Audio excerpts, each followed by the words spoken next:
तो साधु की जो लक्षण है, संत का जो लक्षण है, उसमें शील गुण होना चाहिए, शालीनता होनी चाहिए। हम जिसकी उपासना करते हैं, हम भगवान श्री राम के उपासक हैं, तो हमें शील गुण आना ही चाहिए। और इसीलिए केवल हनुमान जी महाराज जो हैं वो सच्चे भक्त हैं भगवान श्री राम के। उनमें शालीनता है, शील गुण है। जानते हैं कि दुष्ट रावण, परंतु विनती करऊं जोर कर रावण, सुनऊं मान तज मोर सिखाऊं। जानते हैं दुष्ट है, फिर भी हाथ जोड़ के कहते हैं विनती करूं जोर कर रावण, मैं हाथ जोड़ के रावण तेरे से विनती करता हूं, प्रार्थना कर। कितनी नम्रता है, कितनी। ज्ञानी नाम अग्रगण्य होते हुए एक मंद में मोह बस कुटिल हृदय अज्ञान, हनुमान जी कह रहे हैं। यह शालीनता, यह शील गुण। हमारे अभी जो वशिष्ठ जी महाराज आपको बता रहे थे, विद्या ददाति विनयम, विद्या का सबसे बड़ा लाभ क्या है? विनय, नम्रता। उससे हमारे जीवन में पात्रता आती है। अगर आपके पास पात्र नहीं है तो आप कोई भी वस्तु का संग्रह नहीं कर सकते। आप नर्मदा स्नान के लिए जाएं, नर्मदा जी का स्नान करेंगे, स्नान करने के बाद विचार होगा कि नर्मदा जी का पवित्र जल घर पे ले चले, परंतु अगर पात्र नहीं है तो किसमें ले जाओगे भाई? क्या बिना पात्र के आप जल ला सकते हो? पात्रता। और पात्र भी कैसा? अगर पात्र में गंदगी लगी हुई है तो जल मलिन हो जाएगा, दूषित हो जाएगा। और जैसा हमारे वेदांती देवराम दास जी बता रहे थे कि अगर पात्र में छिद्र हैं तो जल से बाहर निकालने पर खाली हो जाएगा। तो विद्या जो है हमको सुपात्रता देती है। वो सुपात्रता कहां से आती है? शील गुण से आती है, शालीनता से आती है, नम्रता से आती है। विद्या ददाति विनयम, नम्रता आनी चाहिए, शील गुण होना चाहिए। तो साधुओं का सबसे पहला लक्षण है शालीनता, शील गुण होता है। आप कहोगे कि हमने तो बहुत से साधु ऐसे देखे हैं कि बड़े बड़े क्रोधी स्वभाव के होते हैं और थोड़ी थोड़ी बात में गर्म हो जाते हैं और गाली भी देते हैं, ऐसा भी करते हैं। वो सब संत वंदनीय है, पूजनीय है। वो सब संत जो हैं पूजनीय हैं। आप अभी संतों को जानते नहीं। संत जो हैं केवल अपनी सुरक्षा के लिए, जैसे आप खेत की रक्षा के लिए एक बागर, कांटों की बागर लगा देते हैं जिससे खेत में पशु पक्षी ना घुस जाए, कोई चोर ना घुसे, सुरक्षा की एक व्यवस्था है। इसी प्रकार संत जो हैं अपने आप की सुरक्षा के लिए, अपने आप की रक्षा के लिए लोक मान्यता अनल सम कर्तव्य का आनंद आओ, ये जो मान प्रतिष्ठा है ये तपस्या रूपी वन को जला देने वाली है। इसलिए मान प्रतिष्ठा से बचने के लिए सदा रही अपना को दुराए, अपनत्व को छिपाए रखते हैं। लीला करने के लिए भगवान श्री राम के अंदर क्रोध नहीं है, परंतु भगवान को क्रोध का आह्वान करना पड़ता है, क्रोध को बुलाना पड़ता है। भगवान शंकर का क्रोध उनके हाथ में, मतलब क्रोध उनके बस में है। हमारा क्रोध हमारे बस में नहीं है। क्रोध आता है तो हमारी आंखें लाल लाल हो जाती हैं, शरीर का रंग बदल जाता है, वाणी पे संयम नहीं रहता है, क्या बोलना चाहिए क्या बोल देते हैं, क्या करना चाहिए क्या कर देते हैं। परंतु संतों का क्रोध जो है आयोजित है, नियोजित है, व्यवस्थित है। कब क्रोध करना चाहिए, कैसे क्रोध करना चाहिए, वो क्रोध का केवल खेल खेलते, आडंबर करते, दिखावा करते हैं। अंदर से तो जैसे भगवान शंकर कर्पूर गोरम कर्णावतारम, भगवान है तो करना क्या था, परंतु कभी कभी जो नहीं दंड करऊं खल तोरा, भ्रष्ट होए श्रुति मार्ग मोरा, क्रोधित हो जाते, दंड भी देते। तो संतों का पहला गुण है शालीनता, शील गुण। सील गहन सबकी सहन। कितने ही कोई कठोर वचन बोल रहा है। बूंद अगाध सही गिर के से, हल्के वचन संत सह जैसे। जिस प्रकार से बड़ी बड़ी चट्टानें जो हैं बूंद का आघात सहन करती हैं, ख्याल करिएगा। गोस्वामी तुलसीदास जी की जो शब्दावली है, एक एक शब्द बहुत बहुत तोल तोल के रखा गया है।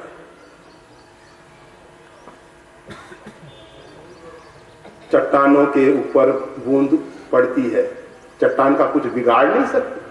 चट्टान के अंदर वो जल प्रवेश नहीं करता, ऊपर से बह जाता है। इसी प्रकार से कोई व्यक्ति कितने ही कठोर स्वभाव का, कठोर शब्दों का, कठोर शब्दावली का प्रयोग करता है, और संत प्रसन्न चित्त, उनका चित्त में उद्विग्नता नहीं होती, चित्त में परेशानी नहीं आती, शांत चित्त से सहन कर लेते हैं। पूछते हैं और कुछ कहना है? ऐसे ऐसे संतों के उपाख्यान हैं। एक मुगल ने, एक संत निष्कृति स्नान के लिए गोदावरी जाते थे, उनकी परीक्षा के लिए उनके ऊपर थूक दिया। संत गए, स्नान करके लौट के आए, फिर उसने पुनः थूक दिया। 108 बार थूका। थूकने वाला थक गया और संत बारंबार स्नान करके आते। शाम हो गई, सुबह से शाम हो गई, वो व्यक्ति चरणों में पड़ गया। मुगल जो है चरणों में पड़ गया। महाराज, मैंने बहुत बड़ा अपराध किया है। आप जैसे सहनशील संत को क्षुब्ध करने के लिए मैं ये प्रयास कर रहा था, परंतु आप तो धन्यवाद, आपके अंदर किसी प्रकार की उद्विग्नता नहीं आई। कहा भैया तू तो बहुत भला आदमी है, तूने बारंबार मेरे को गोदावरी स्नान करा दिया, 108 बार स्नान करा दिया। ये तो अच्छा रहा, माघ पूर्णिमा थी, 108 बार स्नान हो गया। तो संत सील गहन सबकी सहन, सबकी सहन। कितने ही कठोर वचन कोई प्रयोग करे, सब सहन कर देते, परंतु ये क्षमता उनको प्राप्त कहां से होती है, इस स्थिति में वो पहुंचते कैसे हैं? तो कहते हैं कहन मुखन किए राम। वो हृदय से और मुख से भगवत नाम सुमरन करते हैं, हृदय से और मुख से, दोनों से। भाई जब हृदय से नाम सुमरन हो रहा है तो मुख से नाम लेने की क्या जरूरत है? हृदय के जो स्पंदन हैं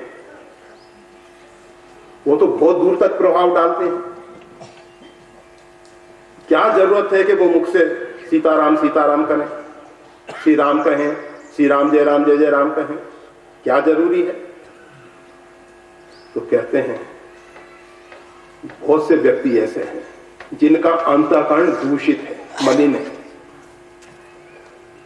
जिनका अंतःकरण दूषित है, मलिन है, तो वो संतों के हृदय से निकलने वाले जो पवित्र स्पंदन हैं उनको पकड़ नहीं सकते। आपको मालूम है कि अभी मान लीजिए कोई मोबाइल पे बात कर रहा है, तो किसी ने हमको फोन किया, हमारे पास मोबाइल है तो वो उसको पकड़ लेता है। अगर मोबाइल नहीं है तो वो तरंगे आती हैं, परंतु पकड़ने वाला रिसीवर नहीं, पकड़ने वाला ग्राहक नहीं है, यंत्र नहीं है, तो कैसे पकड़ेगा? इसी प्रकार से बहुत से लोग ऐसे हैं, बहुत से भाई बहन ऐसे हैं कि जो उन पवित्र स्पंदनों को नहीं पकड़ पाते हैं।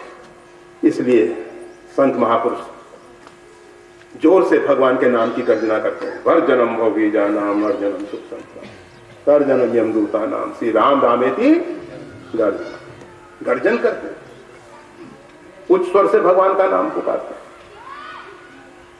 जिसके कान में जाएगा उसका हृदय पवित्र हो जाएगा, कान के माध्यम से वो नाम हृदय में उतरता है। तो सील गहन सबकी सहन, कहन मुखन ये राम, तुलसी रहिए ये रहनी संत जनन को काम।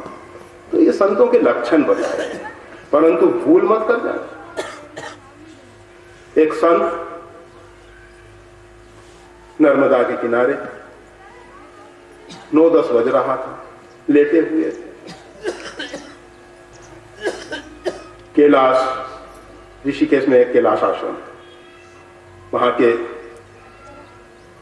महामंडलेश्वर जी घूमते हुए नर्मदा के किनारे से निकले, देखा कि 10 बज रहा है और संत अभी सो रहे हैं, लेटे हुए हैं। कोई बात, थोड़ी देर बाद देखा वो वैसे लेटे हैं। संत देखते नहीं, सूर्य सिर पे आ गए हैं, अभी तक सो रहे हो। हाथ से इशारा किया, वो लेटे हुए संत ने इशारा किया और मंडलेश्वर जी के कान के पास हाथ रख दिया। हाथ के रोमकूप से ध्वनि निकल रही थी, श्री राम। मंडलेश्वर जी ने स्पष्ट सुना। हम नहीं जानते कि संत किस प्रकार से कैसे कैसे भगवान का नाम सुमरन करते हैं, इसलिए संतों को पहचानना बहुत कठिन। सत्संगत दुर्लभ संसारा, हम संतों को पहचान नहीं पाते कि संत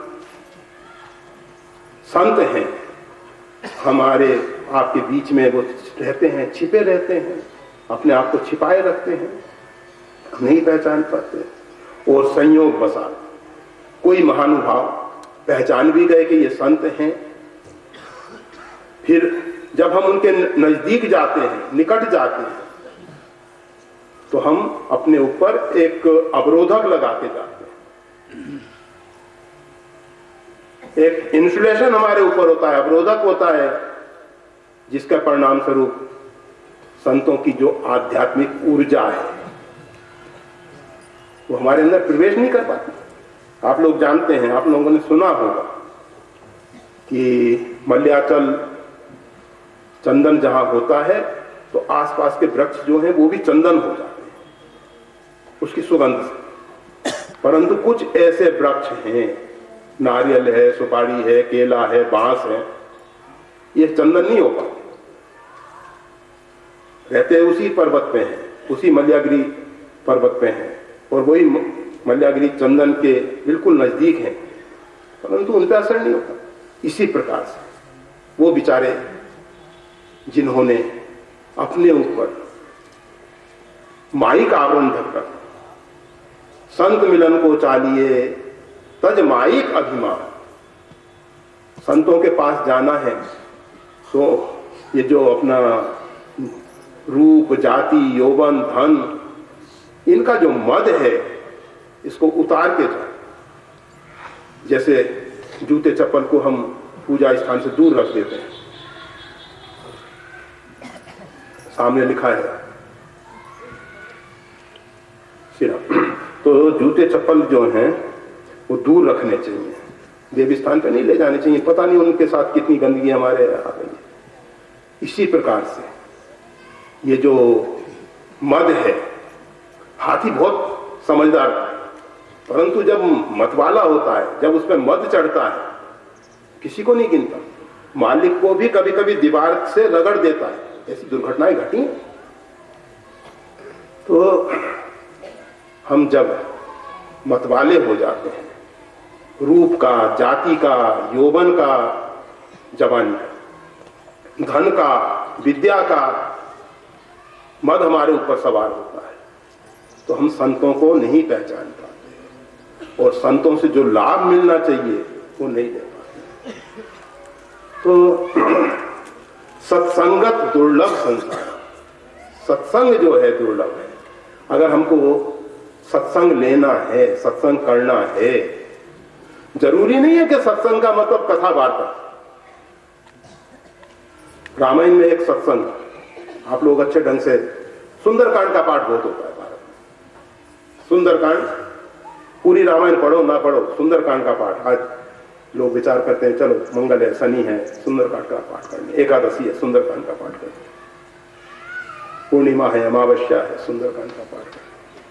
ये सुंदरकांड के प्रति लोगों की बहुत आस्था है और वास्तविक में गोस्वामी तुलसीदास जी ने वो एक दिव्य कांड है, सुंदर कांड, उसमें जीवन का परम सौंदर्य छिपा हुआ है, परम सौंदर्य छिपा हुआ। क्या है जीवन का सौंदर्य? श्री आंजनेय जो, श्री हनुमान जी महाराज जो आदिशक्ति भगवती जगदम्बा का शोध कार्य करने के लिए जा रहे हैं। सीता जी का शोध कार्य आदिशक्ति है, आप जानते हैं, इच्छा शक्ति, द्रव्य शक्ति, क्रिया शक्ति, इसका नाम है आदिशक्ति। संसार में जितने भी कार्य होते हैं इन तीन शक्तियों के द्वारा होते हैं। इच्छा शक्ति जिसको हम सरस्वती का रूप देते हैं, क्रिया शक्ति जिसको हम पार्वती जी का रूप देते हैं, द्रव्य शक्ति लक्ष्मी जी का रूप। तो ये जो आदिशक्ति भगवती जगदम्बा श्री सीता जी हैं, आदिशक्ति जय जग उपजाया सोई अवतरी मोर ये माया। भगवती श्री सीता जी जो है आदिशक्ति है, और आदिशक्ति जगदम्बा का शोध के लिए हनुमान जी निकले। प्रसंग बहुत लंबा है, हम उसको पूरा नहीं कह सकते, केवल थोड़ा सा एक अंश का स्पर्श करते हैं, एक अंश का स्पर्श करते हैं। तो श्री हनुमान जी महाराज जब लंका में प्रवेश करते हैं, पुर रखबारे देख बहु कफिमन कीन विचार, अति लग रूप धरो निशी नगर करो पैसा। लंका की सुरक्षा व्यवस्था जो है, सुरक्षा कवच जो है बहुत मजबूत है, बहुत मजबूत है। आज हमारे देश का कैसा दुर्भाग्य है, आतंकवादी दूसरे राष्ट्रों से, दूसरे देशों से जो हिंदुस्तान के ये दिन टुकड़ा थे प्रवेश करते हैं और कंटीले तारों की बाढ़ है, फेंसिंग है, फिर भी वो घुस जाते हैं। और रावण के यहां हनुमान जी महाराज मच्छर के समान छोटा रूप धारण करके प्रवेश करना चाहते हैं। मशक समान रूप कपित है, मच्छर के सदृश छोटा रूप धारण करके लंका में प्रवेश कर रहे हैं। और ऐसे रूप को लंका की जो अधिष्ठाती देवी है नाम लंकनी, जाने नहीं मरम सट मोरा मोरा हर कर चोरा, कहती है कि मेरा निरादर करके कहां जा रहे हो बानर। उस छोटे रूप को भी रात्रि के समय मच्छर के समान, मच्छर बहुत उड़ते रहते हैं, रात्रि में दिखाई भी नहीं देते, इतना छोटा रूप हनुमान जी का, उसको भी उसने पकड़ लिया। और कहती है कि बानर मेरा निरादर करके जा रहा है।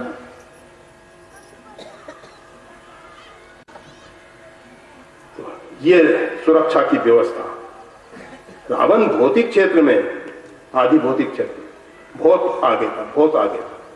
केवल उसका दुर्भाग्य इतना था, मां नहीं मात पिता नहीं देवा, साधुन सन करवावई सेवा, जिनके ये आचरण भवानी ते जानो निश्चर सप्राणी। वो आश्री प्रवृत्ति का था, वो राक्षस था। क्यों राक्षस था?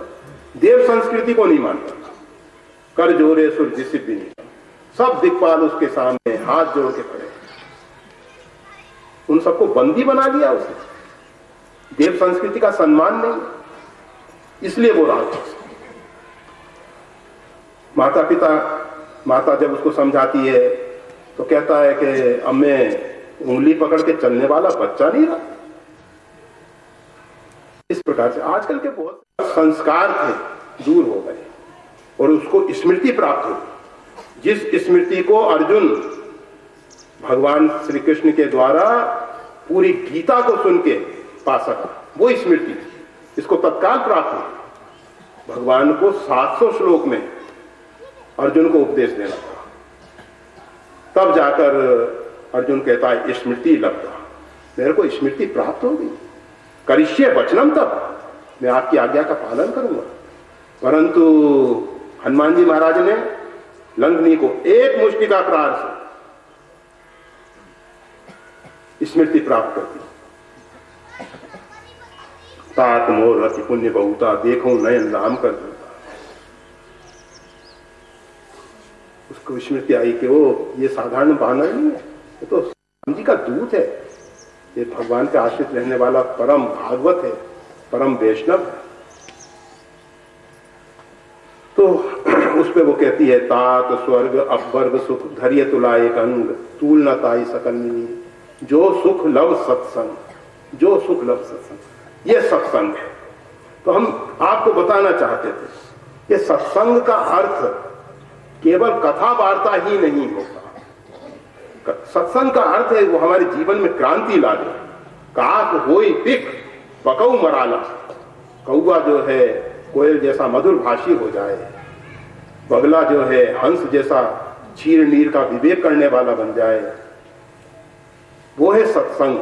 सत्संग हमारे जीवन में परिवर्तन लाए। जैसे हम घर से आए वैसे के वैसे सत्संग के बाद चले गए, वो सत्संग नहीं। सत्संग से हमारे जीवन में परिवर्तन आना चाहिए, क्रांति आनी चाहिए। हमारी जो आसरी विचारधारा है, हमारे अंदर जो शैतान प्रवेश किया हुआ है, वो निकलना चाहिए। आसरी विचारधारा हमसे दूर रखनी चाहिए, हमें परिवर्तन होना चाहिए। हमारे जीवन में कुछ परिवर्तन आए तब सत्संग है, और वो सत्संग के लिए हमको तैयार होना चाहिए, हमारे अंदर पात्रता होनी चाहिए। संतों की तरफ से कमी नहीं है। भगवान श्री कृष्ण जैसा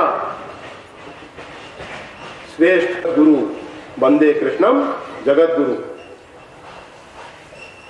दुर्योधन को समझाने के लिए पूरी कोशिश करते हैं, दुर्योधन नहीं समझ सकते। अब उसमें भगवान श्री कृष्ण की क्या थी?